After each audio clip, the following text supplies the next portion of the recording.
Greetings and bienvenue, Midnight Crew. Thank you for returning to this broadcast. And welcome to new viewers joining us for the first time. If you like a video, then feel free to subscribe. Let me tell you a story about my grandfather. I'm from a part of Canada that just 2 generations ago did not have decent winter roads to the north of the province, and to this day we still don't have such access to Hudson Bay. Of the many things my grandfather was, one included a caterpillar operator in the dead of northern Canadian winters, forging paths through wilderness no white man had ever set a foot on. He had been at it for many days, working 100 miles north of anybody else, clearing bush for the eventual arrival of ground crews who would build a usable road. His boss was a Frenchman and a real son of a bitch. This man didn't care about anything except his deadlines, and relished dishing out the abuses when his subordinates were unable to meet them. One late evening just before dusk, as my grandfather was finishing the last few miles of clearing for the day, he saw a tree dead ahead in his path like none other he'd seen before. It was huge and gave the impression of being not just older than its peers, but far more important. Besides the countless decorations someone or some group had festooned across its entire surface from every branch, eerie as that was, he also knew he was now being watched. He plowed up to within bowshot and stopped. He'd always been a lover of the outdoors and as such had always been a friend of the native peoples. That was far enough for one day, so he prepared to make camp for the night. As his camp began to take form, he was well aware of 3 men approaching from the west of the mysterious tree, though he didn't let on that he was aware of them. He let them get within 30 yards before he graciously turned to them in a peaceful gesture, and he knew that they knew that he'd noticed them well before this. The 3 native men took this as a sign of respect and a mark of a capable outdoorsman, and as such respected him. Communication was nothing more than gestures of tentative friendship at first. My grandfather carried an old single 10-gauge and trusty 30-30, with which he'd taken a cow moose 3 days before, so he was more than willing to give these men a meal, and grudgingly also shared his jug of whiskey, which they found most accepted heartily. A rough trust was established, regardless of a lack of verbal communication. Well after dark, and after not a few tales of bravery my grandfather couldn't understand, the 3 went off westward into the bush, but not before indicating as best they could that the big yellow-orange machine was not allowed to get any closer to the tree. This put my grandfather in a very difficult position. He had easily 4 more days' work to do before needing to turn around and go back from fuel, but never a man to let himself be told what he had to do, or rather let the actions of other men govern his own. He turned back the next morning. He made it back before the break of next day's dawn, going on through the day and night. He told me he could half sleep at the levers and keep going straight through for a couple of days if he wanted to. Once his presence of no and some of the men gave greetings to him, it was mere minutes before the Frenchman came storming out of his winterized tent, beelining for my grandfather's machine before it had even slowed its approach. The man was letting go of every curse he knew, redder in the face than a fully rustled Jimmy, and half as tall. Grandfather let the D-10 lurch to a stop, slowly, and just as slowly climb down. Ignoring the loud-mouthed steam kettle of a man, he made his way to the mustering tent with a long, proud stride, smoking a longer cigarette. Once inside, he sat down near the back and prepared his even temper, not his nerve for the fire and spit of his stuffed shirt boss. About 10 minutes later, the peacock sputtered out and my grandfather has his piece and laid it out. Well, it mattered not of what my grandfather had to say. If he wasn't fired already or up on charges, he was to go straight back out to the tree and push right through it and on to Destination B. Fine, no matter. My grandfather had seen plenty of men like this come and go. There were scant few, though willing to do the job he did willingly. After all, it afforded him unlimited access to the greatest wilderness he thought could have ever existed. If he worked hard for a few days, he was free to hunt and roam in the winter, and fish to his heart's content in the warmer seasons. One of the rare times I heard him swear. He said, "Screw it. I'm going around and you just see what happens when you stop me." Unfortunately for this story, that was pretty much his punchline. He made his own detour regardless of the surveyor's original plans. He kept working as much as he desired. and he never mentioned what happened to the Frenchman. Personally, I've driven up to Thompson variously for work or girlfriends, and I've always looked for a strange tree, but I've never spotted it. It's got to be there somewhere, though. Grandfather wasn't an imaginative man, just a really great, tough, honest one who loved the land and its people. I had fun relating this short little story, and even more if anyone enjoyed it. Cheers, and go catch some fish. I don't want to jack OP's thread or anything for my own purpose, but I hate making threads myself, and I've wanted to tell this story for a long, long time. I'm shivering just thinking about it, but I'll tell it if anyone cares to listen. It starts at the young age of 10, close to 11. My mother died giving birth, my father died in a car accident when I was 5. I've lived with my grandparents, great folks. Grandpa was part of the war, a veteran. He kept his guns in a safe and always bragged about his battle wounds. Grandma was the best cook ever, very wise and had a sense for spiritual things. In 1 week, we would be moving to this large, very old house. They said the district was good for kids, the school was great, and the house was pretty cheap since it was old. You'll meet lots of friends anon, except I was shy. We moved in and unpacked. The house looked freshly painted, new trim. It was mostly remodeled inside. We spent a good week or two without any type of weird shit going on. Grandma and I decided to check out the basement. There were a lot of things stored down there before we moved in. None of it was cleaned out nor touched in what looked like 50 years. We started opening boxes and going through it. Grandma was finding things that she grew up with when she was younger, telling me a bit about each thing she found. She was in the middle of telling me about something when she stopped and something caught her eye. It was a hardcover of The Old Man and the Sea. I used to have a copy of this when I was younger. Your grandfather gave it to me, but then it got lost. She opened the book, and right there on the first page was what my grandpa wrote to her, signed with love and his name. She gasped and just didn't say anything, took it in my hand and went upstairs, called my grandpa, and told him she had a surprise for him when he came home. When my grandpa got back, she showed him the book. I'll be damned, what are the odds of that? She read it later that night while making dinner.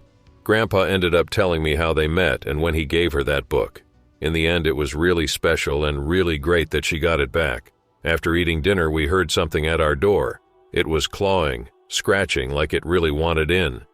We opened the door and in came flying a pure black cat with green eyes.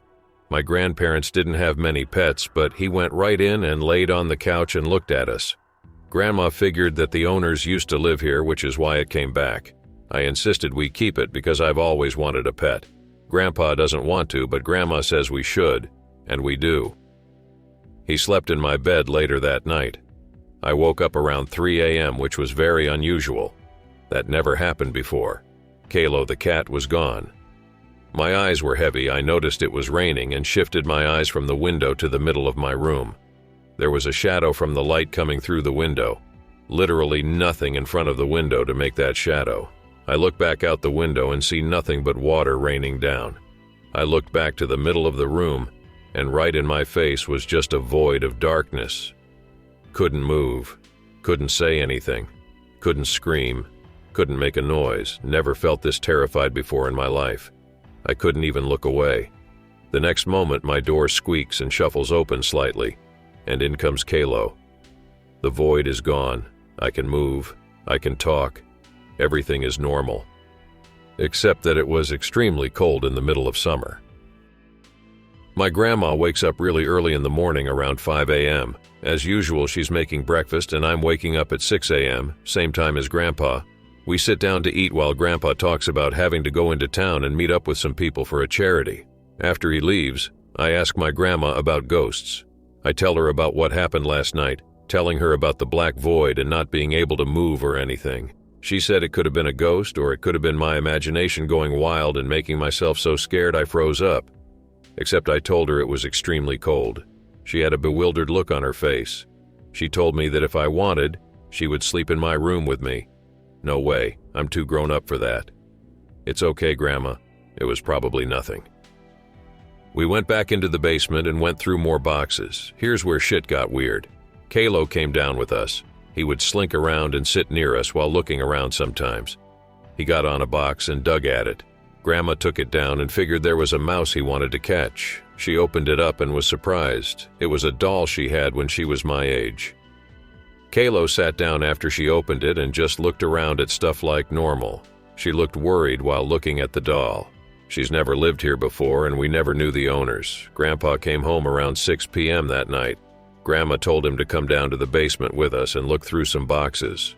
We did, and each of us ended up finding something that was lost a long time ago. I had army men and there they were. All of them more stuff than that of mine, but the hell if it wasn't there. Grandpa found a lighter that was given to him from a war buddy who died during the war. Grandma found more and more things that belonged to her as well. We ended up finding all kinds of stuff that belonged to us, even a few things that belonged to my parents. My grandpa went and asked some people in the neighborhood who used to live here. Most said a senile old man claimed he died of natural causes one night in the house. I don't remember the name, but it wasn't anyone we knew personally or ever in our life. He explained to people the things he found that were ours, and everyone gave him a holy shit look. We tried digging up more about the guy, but nothing came about. That night when I went to bed, I woke up at 3 a.m. again. Calo was gone. I thought about the other night and the black void. I decided if I closed my eyes, I couldn't see it or get scared. Something thumped on my chest. I opened my eyes and it's Calo. He's literally staring at me, looking me right in the eyes inches from my face, not being afraid of the cat, I think. "Calo, what are you doing, you weird cat?" And move my hand. Suddenly there's this deep, skewed sound. I can't explain it, but it literally made me tear up in fear, which I'm doing right now just remembering it. Calo just keeps looking at me, eyes locked. The black void I saw the other day is suddenly behind him. There's a ringing noise in my ears, and after I heard that, I kinda passed out. In the morning, I wake up scared, thinking it was a dream. I can smell breakfast. I move and shuffle around and get out of bed. I felt a pain on my side. I lifted up my shirt to see some really deep scratches. Huge scratches, 5 clear lines that lacerated my skin. I started crying and ran to my grandma. She saw and kind of yelled, "How the hell did you get those?" Never heard her swear before. Grandpa comes into the kitchen, looks and says, "Holy hell." He takes me into the bathroom and gets it cleaned up. Grandma and Grandpa kind of argue. Grandpa says it was the cat, and Grandpa tells her to look at the cat's paw and look at those scratches. They asked if I was playing with knives. No, why would I cut myself and how would I do it that perfectly? Grandma asked if it got really cold again last night. It didn't. She gave a weird out look and called one of her old friends to come for a visit. Grandpa went into town to ask if there were any large animals around here and did things with his veteran buddies. Later that night, Grandma's friend Laura arrived. Apparently, she's a very spiritual person and studies paranormal things. She looks at my scratches and checks them out, rubbing some weird shit on them. I tell her about my dream and what happened the first night I saw the black void. She decided it would be a good idea to spend the night with us and see if anything strange happens. Grandpa doesn't believe in anything like that but has no objections because she's a good family friend. Laura was sleeping on the couch in the living room, which is just down the hall from my bedroom. We all went to bed like normal. Calo was nowhere to be found that day, though. I woke up around 3 a.m. again, looked at my alarm and thought, oh no. There was scratching at my window. Right there in the window on the outside sat Calo. He looked at me, then looked to the middle of the room. I followed his eyes only to find that black void. It looked different this time. It had an outline. It was tall, 2 legs, 2 very long arms. Its hands could reach the floor easily from standing. It had a strange-shaped head. I couldn't make it out. My bedroom door creaked open and I saw Laura's face. Just as fast as it opened, it flung shut. The void inched closer to me while I sat up in my bed and shuffled closer to the wall. Laura pounded on the door and tried opening it as hard as she could. My grandparents wake up and come to the door. After what seemed like hours, the door finally opened. They stand there staring at me, huddled in the corner on my bed, crying. After a moment, Grandma came in, picked me up, and brought me out to the living room. Laura stood at the door and just kept looking towards my bed. Eventually, I got so worn out from crying, I passed out. I woke up to everyone laying in the living room, Grandpa in the chair, Laura on the bed, and Grandma making breakfast. I got up and looked at her, and she asked what happened. I told her what happened and how it moved towards me and how Calo even saw it. Laura listened in and came into the kitchen claiming she saw it as a shadow against the wall behind me. I got the shivers when she said that. Grandma said she saw it too. We didn't know what it was, but we figured it was from Calo since he was always there and it happened when he came around. Grandpa went into town to get some things and asked about the guy who lived here before us again. Later that day, Calo was outside on the porch. We opened the door and he came in and laid right on the couch, acting like a normal cat. We all looked at him. He was just cleaning himself, being a normal cat. Then he looked at us. When he did, I felt a chill in the air. My grandma saw steam come from the coffee in her hand and looked surprised and confused. Laura said something about how there could be a spirit attached to the cat and said we should take it to the pound. In the end, we did take it to the pound and they put it up for adoption. I felt better later that night until Grandpa came home. He had a worried look on his face and said he found out news about the man who lived here before. It's getting really long, so I'm going to start cutting shit out and making it shorter. Grandpa says the man told people how he found stuff that belonged to him in the basement of the house when he moved in.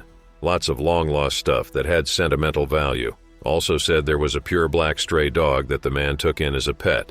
Guy eventually started going crazy, withdrew from the neighborhood, etc. Well, that sounds like what happened to us. Laura figured the house might be part of the connection, not just the cat. Says she's going to stay one more night and leave tomorrow. Tells us to move. Grandparents take it seriously and try to find another house. We all went to bed as usual again. Except I woke up at 3 a.m. again. Nothing to worry about. Calo is locked up at the pound. Calo is sitting in the middle of my room. Literally scream and wake everyone up. Door slams shut and won't open again. The black void is at the end of my bed. It reaches out and grasps my leg. Can't move, keeps screaming. Its hand is literally a claw. Has what looks like a huge talon. Digs it into my thigh and I start bleeding. Grandparents pound and slam on the door. The claw just keeps digging deeper and deeper. Nothing but searing pain in my thigh. The door finally bursts open and my grandparents see my leg bleeding from a huge hole. Hospital time, here we come.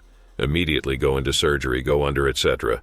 Had to get stitches, and if I would have gotten there any later, I could have bled out because it struck an artery. We stayed in a hotel for the next couple of days. Laura went home but came back to help us pack when we found a new house. Move out as fast as possible and never look back. That was the last night I ever had that experience. Didn't feel anything in the hotel, nothing at our new house, and nothing later on. The real estate people wanted to know why we moved out, and we said it was haunted and left. I got one. A couple of years ago. Living in a small rural town on the East Coast. No neighbors for at least a mile in each direction. Riding my bike along the main highway outside of my house. Ride for a while until I come upon a house that had been empty for a couple months. See a couple of moving vans outside. Ah, shit. New neighbors. Go to check them out. The father, son, and 2 men from the company were moving stuff into the house.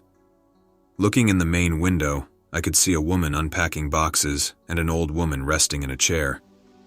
I decide to meet them in a couple days after they're done unpacking. A couple days later, I ride over and knock on the door. The son answers. He greets me in a thick Slavic accent. His English is really broken. Find out his family are Bosnian refugees that lived in Russia for a while. He can speak Russian and Bosnian fluently, English semi-fluently. I learned a little Russian online the previous summer, so I can kind of understand what he's saying when his English lapses. We ended up becoming really good friends over the summer. I would ride to his house and spend the night almost every night some weeks. We would stay up late and play weird Russian video games on his Dendy. Our conversations usually stayed on video games, what life in Russia was like and things like that, but never his family for some reason. One night I ended up asking him during a game session, "Do you still have any family in Russia or Bosnia?" "Yes, I still have my brother Alexei back home." "Why is he still there? Did he not want to come?" He got very quiet. He began to sweat and shake. I paused the game and looked at him. "Are you okay, dude?" He didn't reply. He just stared into space and shook a little. He refused to pick up the controller for a little bit. He kept staring. At some point he just whispered the word, Chelovolk. I had no clue what that meant. He picked the controller back up and kept playing through the night. He was completely silent. I got home the next day and typed Chelovolk into a translator. I got the results for Chelovek, man, And Volk. Wolf. Whatever. Forget about it. About a week later, I'm eating dinner at his house. His parents bring up Alexei at the table. Sergei, the son, grows really quiet and just stares at his food. I wait until after dinner to talk to him about it. After some convincing, he ends up telling me that his brother was replaced by something called a Chelovolk. It takes the shape of a person in order to find prey. It usually eats the family or friends of the person it replaces. I was incredulous, to say the least. Talked to Sergei's parents about it the next day. He ran away from home in Russia when Sergei was about 10. I guess Sergei made up some crazy story when he was young to comfort himself. Whatever.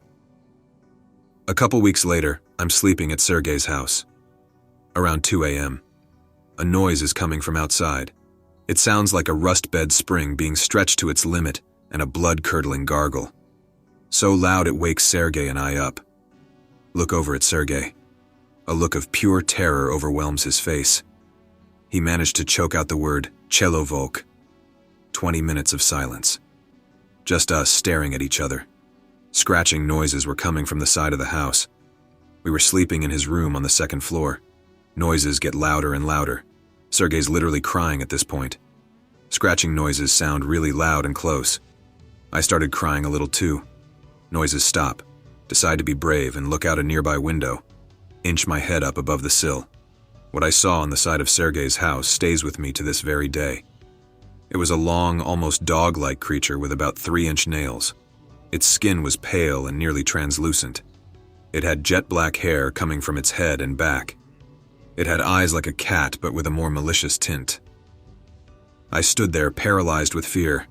I guess it did kind of look like a man-wolf. It whips its head around towards me. Shit, shit, shit, I scream. Sergei screams. We ran to his parents' bedroom. Sergei's pounding on the door and screaming in Bosnian. I start pounding too. The door gives way, and Sergei runs over to the closet. Out of nowhere, he pulls out a rifle and bolts down the stairs. I look over to his parents, all of us completely speechless. We all ran after him.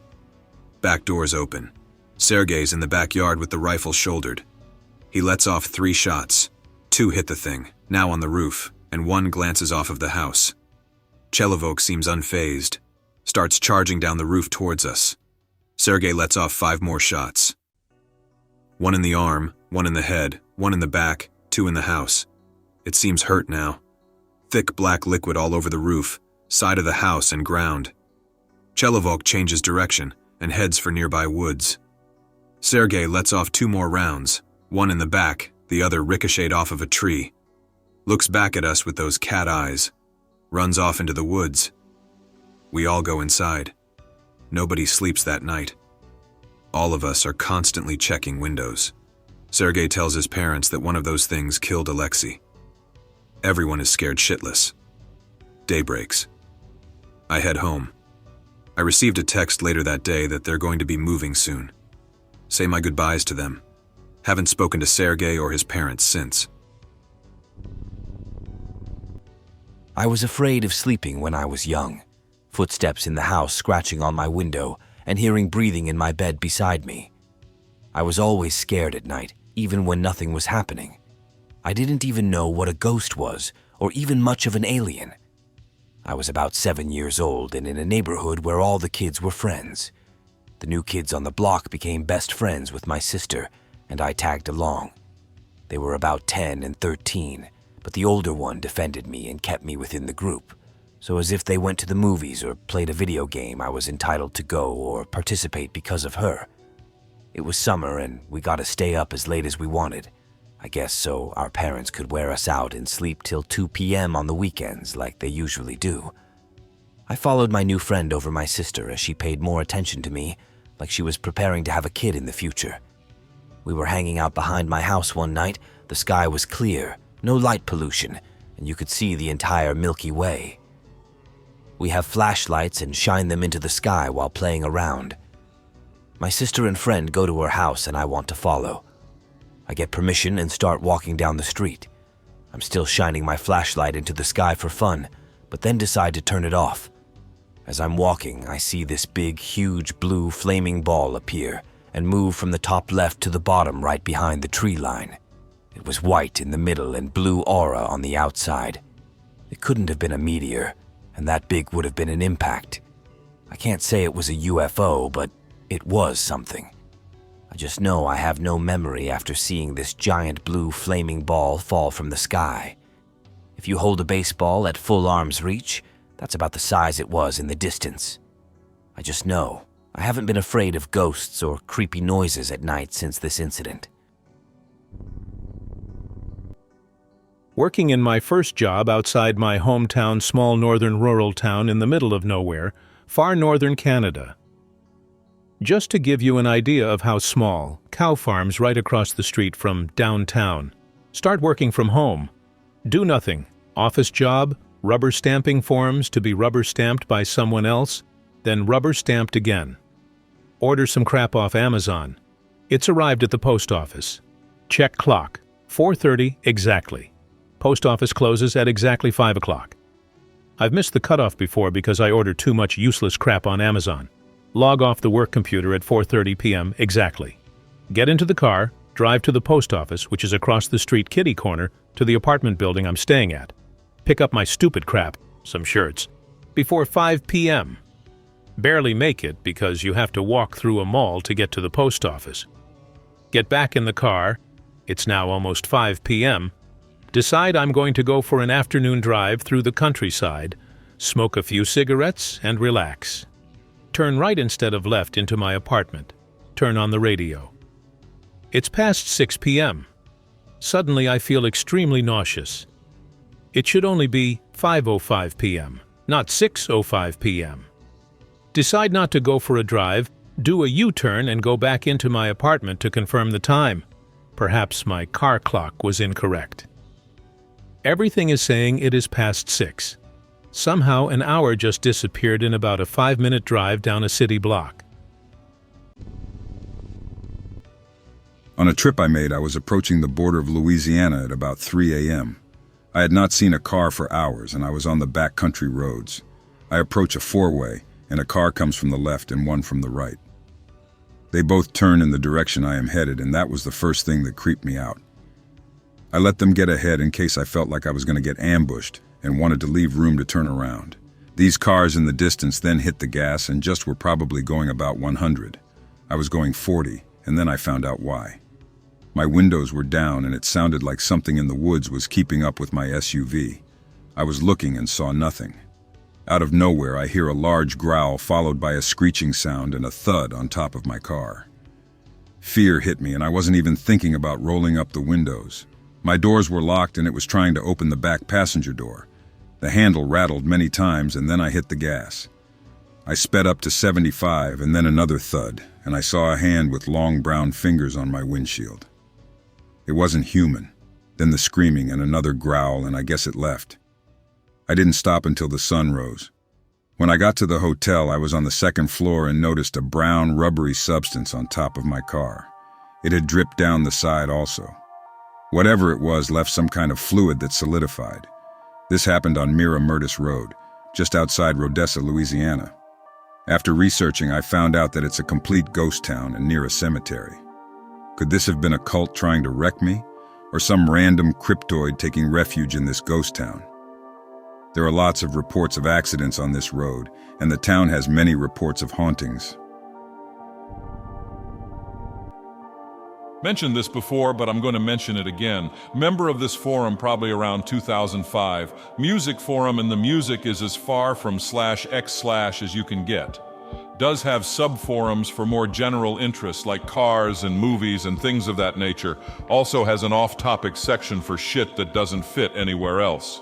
Should mention that 99% of this forum, and it had quite a few members, easy over 1,000, all lived within probably 60 miles of each other. Therefore, if you didn't know someone personally, the chances were that you'd know someone who did, or they'd know someone who did. It gave users some level of credibility. So this one day, one of the users posted in the off-topic section, asking if anyone knows what he recorded on his webcam. You need to remember that webcams back then were absolute dog shit, particularly the frames per second. This user had just got his and was setting it up in his room, screwing around with it, getting used to it. sets it to record, but it's not some buttery 60 frames per second 4K thing. It's more like it takes a pic every 2 to 3 seconds or something, and it's like 4 pics and then another 4 pics, etc. While he's doing this, his dad shouts at him to come downstairs, which he does, and leaves the webcam recording. When he comes back, he goes through the pics, and it's just his nondescript bedroom. Then on 2 frames, there's this mass that I struggle to describe. It was sort of like a black, translucent, vaguely humanoid sheet just floating in the middle of the room. Then it's gone. 100% was not a glitch. People accused him of bullshit and trickery and that he had somehow suspended it. But then he posted all of the pics it had recorded to show he wasn't bullshitting. Him at the computer, him leaving to go downstairs, room, black sheet, room, him returning and sitting back at his computer. No one explains it. Seriously wish I had saved them because it was so eerie. I've checked the Wayback Machine and they aren't on there. They're lost to time. I hope that you enjoyed tonight's broadcast. If you enjoyed tonight's story, then please subscribe to the channel as more Greentext will appear daily. A new broadcast will appear when the clock strikes midnight Central Time.